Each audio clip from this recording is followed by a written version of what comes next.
Okay, so tuloy natin yung discussion natin sa average shear stress now. Two wooden planks, each 20 mm thick and 160 mm wide, are joined by the glued mortise joint shown. Determine the average shear stress in the glue if P is equal to 7.6 kN and D is equal to 60 mm. No?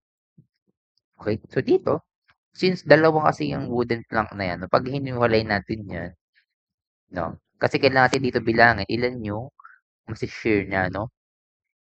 Okay, kasi bale yung P dyan, madi-distribute kasi yan eh, di ba? Tama na ba yung drawing natin? 2, yan, no? Dito, mapapansin natin, no? Ito. Hiniwalay ko lang siya, pero dito makikita mo naman ako ilan yung shear, eh, di ba? Ito, isa. Okay, isa yan dyan. Ito, dalawa.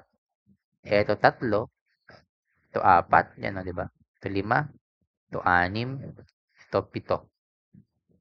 Tama? 7, no? So, pag dito, pag sineperate mo yan, ganun din yan, no? Ito, V,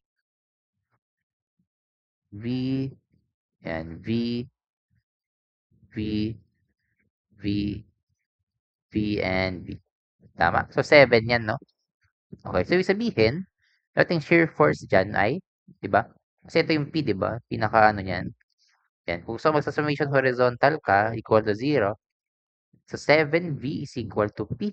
Therefore, ating shear force ay P over 7. Okay, so basically, di-divide lang natin ng 7 to kasi nga equally distributed yung 7.6 madi-divide siya sa 7 kasi yung kakargahin na itong shear force equally distributed yan, no? Okay, kaya dinivide natin by 7 itong given na load P. Okay?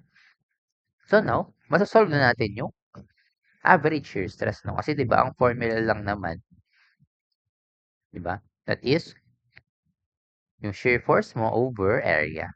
Okay? So average natin, that is 'di ba yung V natin, 'di ba 7.6 divide mo ng 7 times ko ng 10 cube para maging newton. Okay? Kasi naka-kilonewton yan. All over area, ano ba yung area? Ito, binigay na yung D natin ay 60, di ba? Tama. And yung thickness ay 20, no? mm. So, yun na yung ating area, no? Ba, basically, ba, 60, ito na yun, di ba? Ba, 60 yan, then yung thickness niya na 20. 22. Okay, ito mm squared. Yes, bali, ang magiging unit natin dito ay MPa kasi nga, di ba, Newton per mm squared siya. So, yun na. Input na lang yan sa CalCube. 7.6 times the 10 cube over 7 times 60 times 22. 0.8225. 0.8225 MPa, no? Ito na yung ating final answer.